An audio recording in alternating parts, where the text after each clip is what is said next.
do Estatuto da Metrópole. Então, como muitos dos nossos conselhos de desenvolvimento são anteriores ao Estatuto da Metrópole, eles não tiveram a previsão legal de participação da sociedade nos processos deliberativos.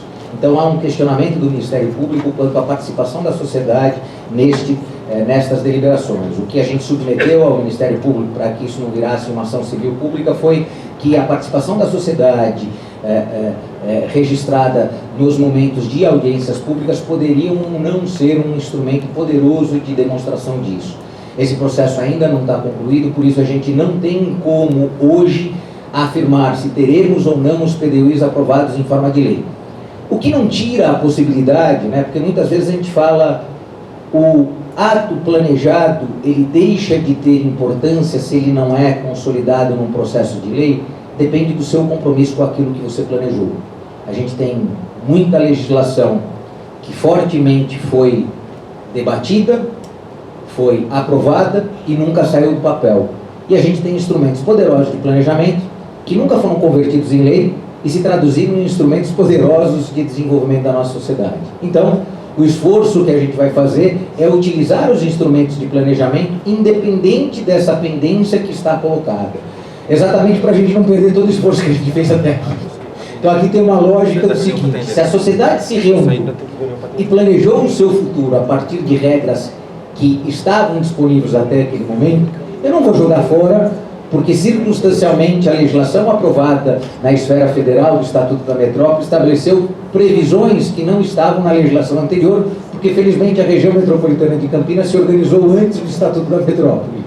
Então eu não posso punir a região metropolitana de Campinas, porque a legislação federal veio depois da nossa legislação estadual. Então acho que importa para a gente homenagear o esforço feito por Campinas, e aqui quero lembrar que o PDUI de Campinas foi feito aqui com métodos e metodologia da própria cidade, então foi a Unicamp junto com outras universidades que montaram essa metodologia, então não foi uma metodologia importada por outros. Então, não faz nem sentido você não atribuir a ela o valor de um ato de planejamento que tem que ser perseguido. Então, é isso que a gente tem feito. Por isso que todas as nossas câmaras técnicas e temáticas continuam a trabalhar no desenvolvimento dos projetos estratégicos que estão definidos no PDUI. Então, esse foi o nosso recorte. Então, a gente não dispensou nada daquilo que foi debatido, independente dos questionamentos. Onde mais avançou, porque aí a gente pode contar também quem conseguiu superar esse entrave. O Conselho de Desenvolvimento da Baixada Santista, por um mandato de injunção, deu posse a conselheiros eleitos pela sociedade, ou melhor, conselheiros apresentados pela sociedade, incorporados no Conselho de Desenvolvimento da região metropolitana, o que permitiu na Baixada a aprovação no Conselho com membros da sociedade civil. Então, a gente tem uma experiência relativamente recente, tem um pouquinho mais de um ano, de um Conselho que conseguiu incorporar as mudanças do Estatuto da Metrópole sem alteração de lei, mas com uma decisão do próprio Conselho. Então, isso pode ser um caminho aberto também para a gente fazer isso por aqui, e a nossa Conferência da Cidade pode levar isso como tema lá para o nosso encontro de 27 e 28 na Memória da América Latina lá em São Paulo. Então dá para a gente fazer as duas vezes. Mas tem um pouco disso, né? Como a gente integra agora o macro planejamento, né? Aquilo que é o planejamento do território metropolitano, aos processos revisionais dos nossos planos diretores, do marco regulatório de desenvolvimento urbano local, fazendo com que a competência do macrozoneamento, a competência do ZEE, que é o zoneamento ecológico e econômico, aquele que vai respeitar as interações entre os municípios daquilo que aborda dos municípios, ou os limites físicos dos municípios não são limitantes para o processo de desenvolvimento sustentável. Então tem um recorte que é: a água interrompe o seu fluxo quando chega na divisa entre os municípios? Não. A saudabilidade de uma área verde bem cuidada interrompe a sua qualidade de troca de CO2 por O2 quando você troca entre municípios? Não. Então há algo essencial que é o reconhecimento do quanto a integração de planos diretores municipais aos planos de macrozoneamento tem para o fortalecimento deste ambiente planejado em que a regra objetiva para a administração é fazer com que a soma de 1 mais 1 não dê só 2. O esforço que vai ser feito a partir de agora é que os processos de investimento do Estado e de municípios em um território metropolitano sempre responda para uma soma de resultados geométrico e não aritmético. É quase dizer que o investimento que é feito pelo Estado resulta em benefício para os moradores de Campinas, mas de Sumaré também, de Mogi também, de Valinhos também, de Vinhedo também. Então a lógica de projetos estratégicos para essas regiões é que elas resultam em benefícios não só para um município. Então este é o esforço que a gente faz a partir de agora.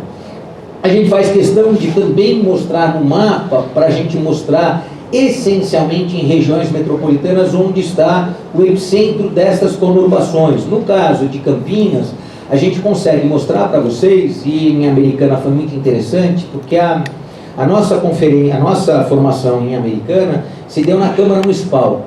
E a Câmara Municipal fica exatamente na divisa do município. Então, de um lado da rua é Americana, do outro já é Santa Bárbara.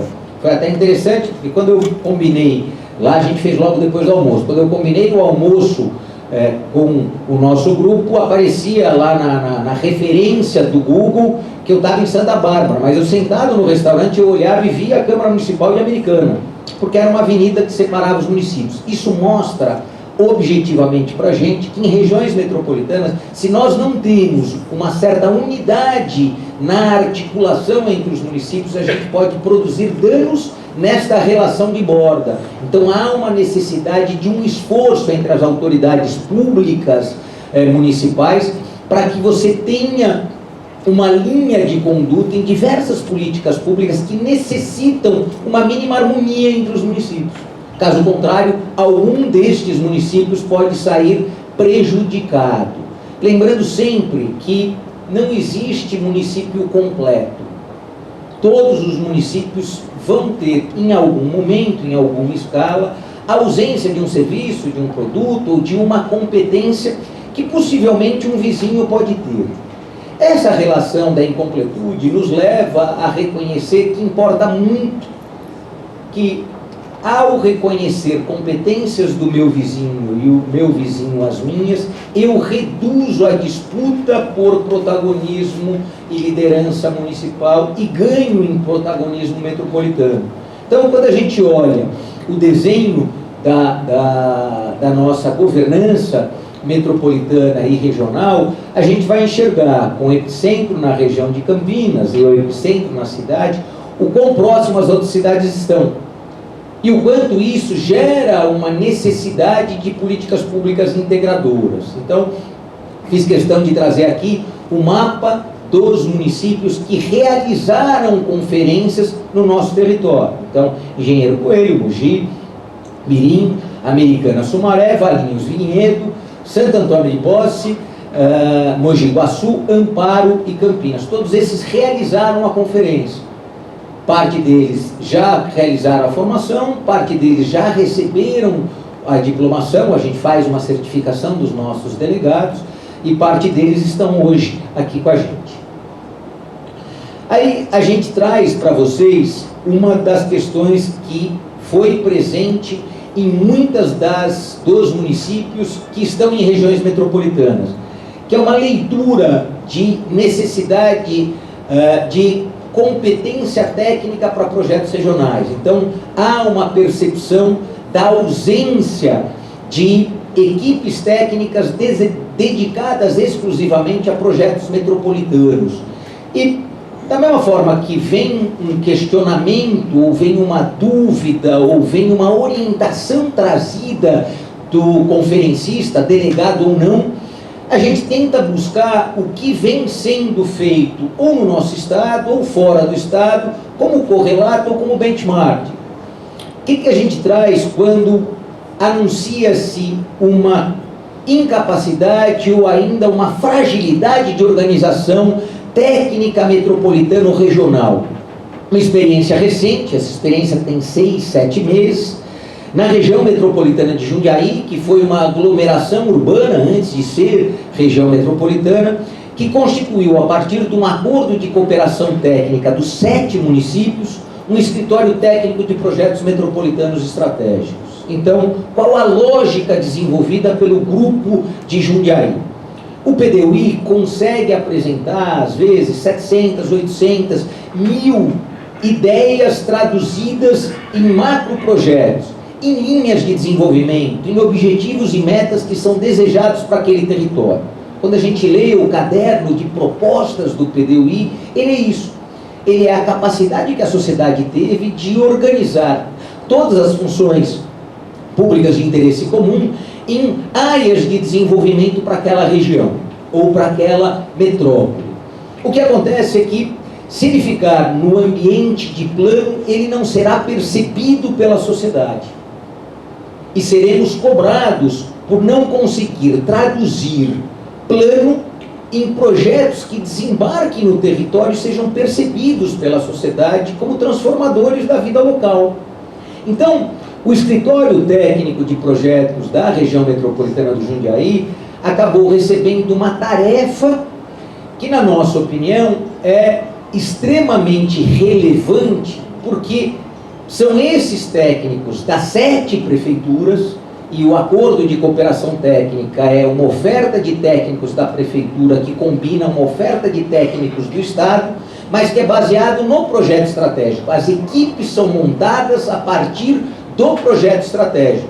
Em que momento o projeto estratégico é definido? Se você tem um PDUI que tem 700, 800 ideias traduzidas em metas, objetivos e diretrizes, a mesa do conselho, então, os membros da sociedade civil, os membros do governo municipal e os membros do governo estadual decidem os 3, 4 projetos estratégicos que serão entregues a esse escritório para o seu desenvolvimento e a sua estruturação, até o ambiente de licitação, até o ambiente de busca de recursos. Então, qual foi a lição de casa feita por Jundiaí? Conseguiu levar o PDUI à mesa do conselho, conseguiu fazer um grande funil de quais daquelas diretrizes devem ser traduzidas em projetos estratégicos. A mesa do conselho, então o Conselho de Desenvolvimento, conseguiu escalar alguns projetos. Um dos projetos era zerar os conflitos de borda. Então, como aqueles municípios tinham a perspectiva de terem nascido de um município só, foi um processo de emancipação que tirou um pedaço que era Jundiaí, que virou Campo Limpo, um outro pedaço que virou Várzea e assim por diante. A lógica foi, se temos quase 100 conflitos de divisa, uma das questões que harmoniza a relação entre os municípios é você zerar os conflitos de borda. Este foi um dos projetos estratégicos definidos pela mesa do Conselho. Um segundo, que era um processo integrador, e a gente tem que lembrar a história desse território.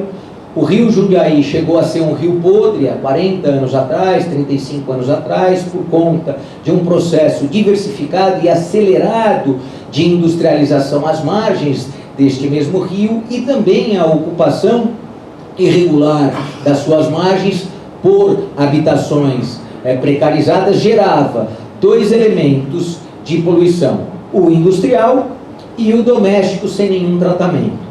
O industrial conseguiu ser trabalhado durante um período porque, felizmente, a CETESB e a legislação estadual começou a impor regras de fechamento e multas bem doloridas para o setor que não se ajustasse. Então a gente teve um processo de ajuste do ponto de vista ambiental na área industrial. Na área de moradia, a gente teve um processo, e ainda estamos nele, de regularização fundiária de núcleos precários com bastante densidade. E a oferta de saneamento e drenagem, ela é condição sine qua non de você conseguir fazer a regularização. Então, ao decidir o Caminhos do Vale do Jundiaí, que acaba por tocar 5 municípios, então 5 municípios são tocados pelo rio, e 2 deles que não são tocados diretamente, eles têm em um deles a questão de drenagem do rio é fundamental e o outro do abastecimento. Então, todas as questões dos 7 municípios estão intimamente ligadas com a bacia do Jundiaí, seja na presença de água abundante e que gera um processo de necessidade de macrodrenagem para o município que está jusante, seja aquele que é servido pelas águas do Jundiaí no seu processo de abastecimento, que precisa de água com qualidade. Então,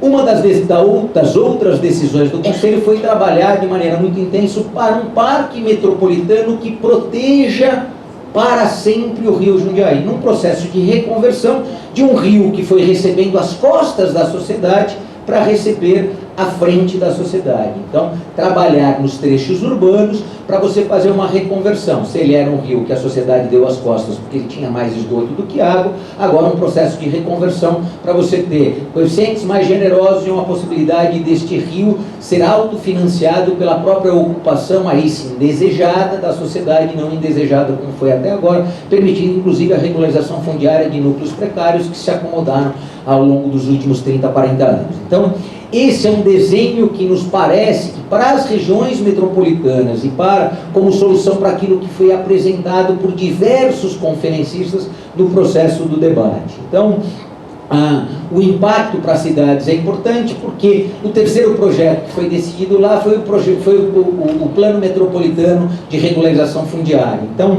3 processos que são minimamente integradores: você resolver a questão das bordas, você resolveu a questão hídrico da água, você resolveu a questão da moradia mais precária a partir da identificação de todos os núcleos precários que ainda devem ser regularizados fundiariamente.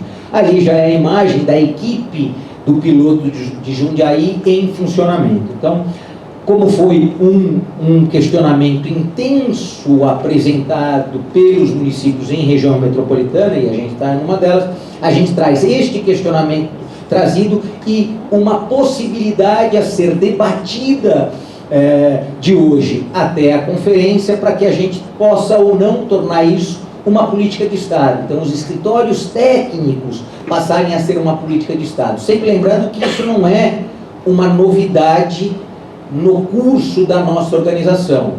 Quem observa e consegue fazer a leitura daquilo que foi o governo Montoro vai lembrar dos escritórios regionais de planejamento, os ERPLANs, que tinham uma característica similar a esse quando da interiorização do suporte técnico para municípios ainda em formação.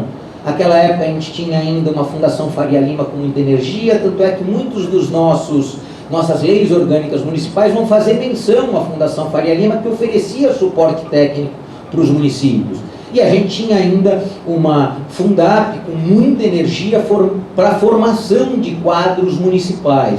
Então, naquele período dos anos 80, ainda uma energia, processo de abertura política, ainda uma energia do Estado sendo ofertador de uma base técnica era muito presente.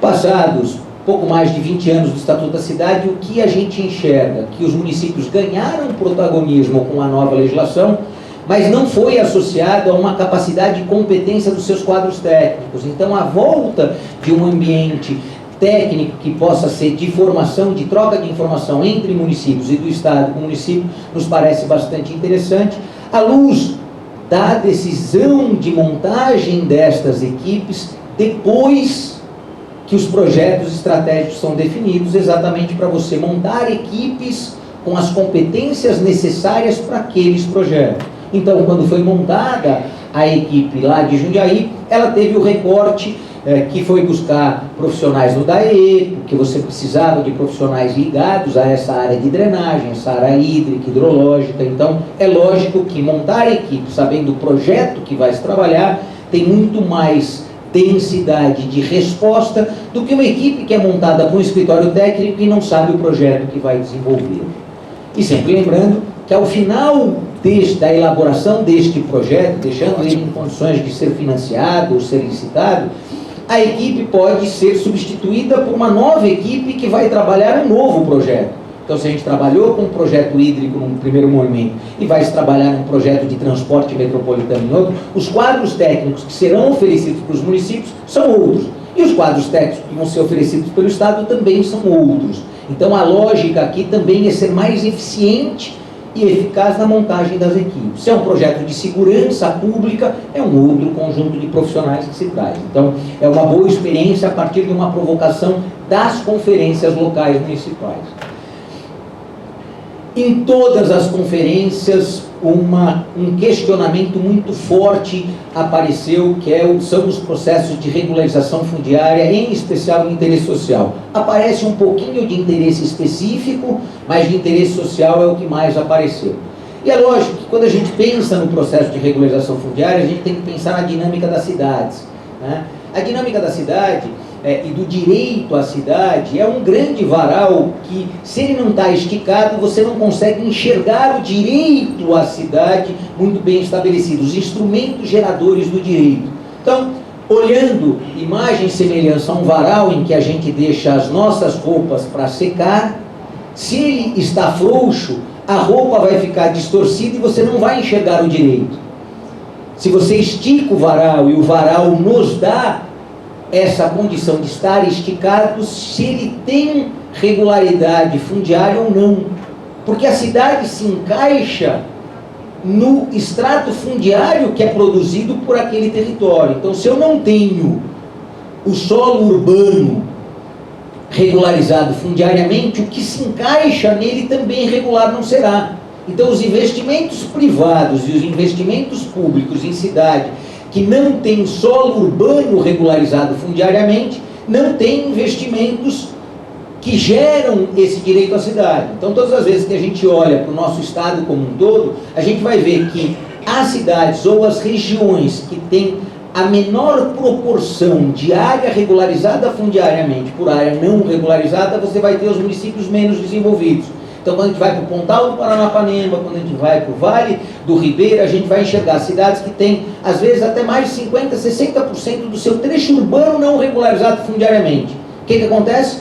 O Estado e o município ficam proibidos de realizar investimentos, porque aquela é uma gleba, ela não está parcelada, então eu não tenho viário, não tenho área verde, eu não tenho áreas institucionais para oferta de equipamentos sociais, e o privado não faz o investimento porque ele não tem a segurança da propriedade daquele terreno. Se você não tem a propriedade da terra, tudo que lança sobre ela ainda é de propriedade daquele antigo dono da gleba.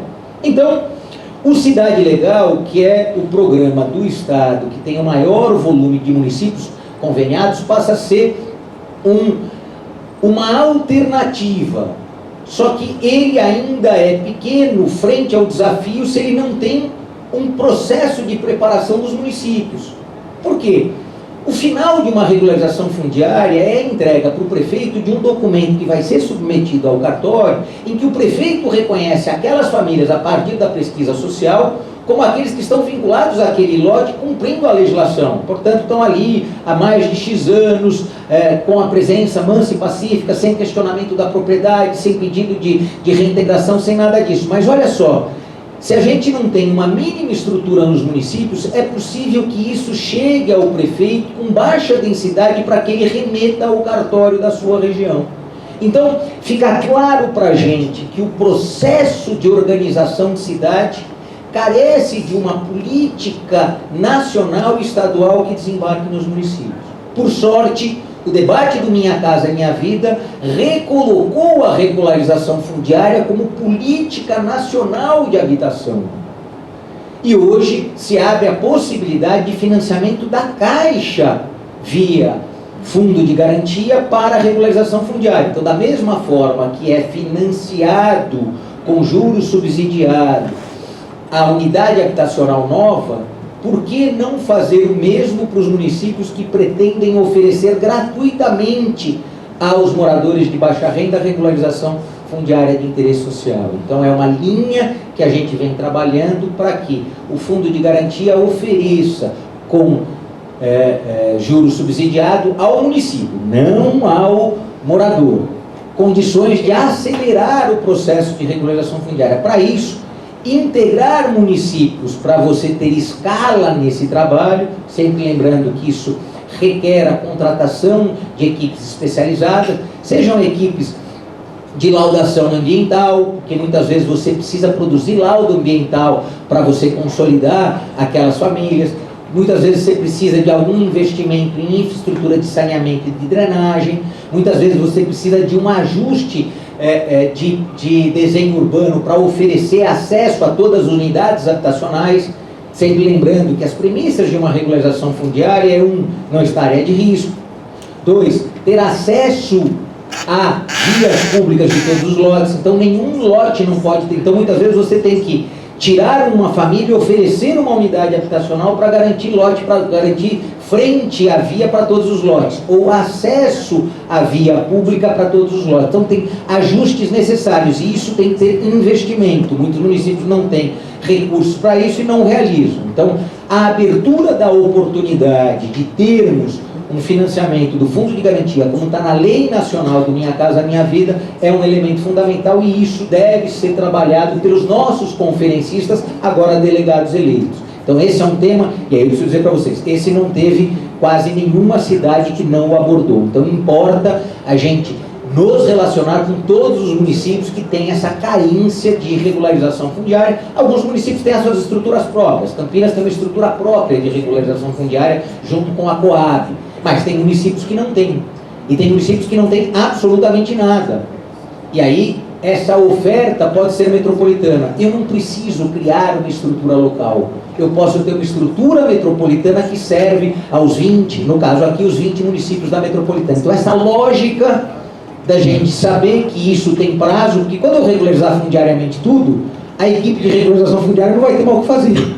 Então eu também não posso fazer a leitura de, se é algo que se esgota num certo momento, eu preciso trabalhar com a perspectiva que eu não vou incorporar a uma tarefa pública definitiva.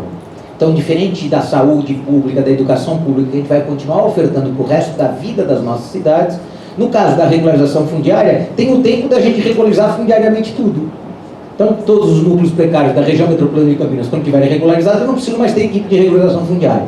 Então, este é um dos processos que a gente acredita que, se a gente conseguir identificar todos os núcleos a serem regularizados fundiariamente, a gente pode ter um plano eficiente, a contratação de equipes eficientes, e ter um tempo para isso.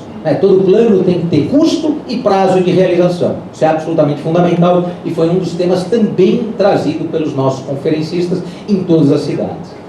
Vamos avançar, que é outro que tangencia e dialoga diretamente, que é o déficit habitacional. Vamos lembrar que a primeira conferência da cidade gerou um programa chamado Minha Casa Minha Vida. Era tão grande a anomalia que se tinha por não ter, depois do BNH, nenhum programa público, que a tensão quase que gerou na nossa cabeça que conferência da cidade era conferência de habitação, porque era quase monotemático, a gente não discutia outra coisa. E acertou o conferencista, porque aquela era uma chaga naquele momento, não tinha um sistema de financiamento nacional. Ao final da primeira conferência das cidades, a gente consegue gerar um sistema de financiamento via o Fundo de Garantia. Então é o dinheiro do trabalhador depositado no Fundo de Garantia que acaba por oferecer juros subsidiados para que o trabalhador possa ter acesso à sua residência, como compra. Então a gente sempre traz o Casa Paulista, porque país continental como o nosso, as diferenças entre os estados são gigantescas. Então não adianta dizer que a aplicação de um programa no Nordeste, no Norte, é igualzinho do Sul e do Sudeste, porque não é.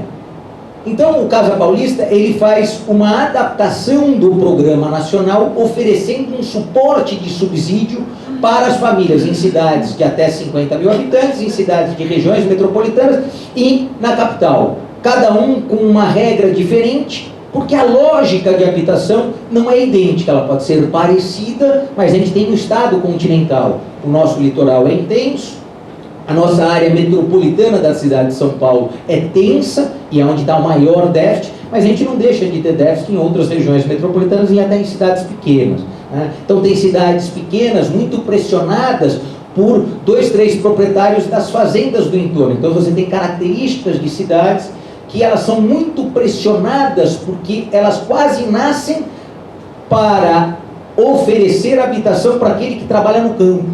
Só que aquele dono do campo é dono da usina, que é dono da terra, e que não permite uma expansão nenhuma daquela cidade, fazendo com que o metro quadrado disputado na cidade seja caro para a remuneração que esse próprio empresário da cidade, do setor agro, impõe como regra. Então tem cidades de pequeno porte, que que o custo da terra é elevadíssimo, gerando um conflito urbano local, que é a incapacidade daquelas famílias pagarem com a sua remuneração o custo de morar na cidade, gerando aquilo que a gente chama de ônus excessivo com o aluguel. Então, o Casa Paulista traz isso como recorte. Mas o que vem acontecendo hoje? Hoje a gente tem um segundo grande dilema.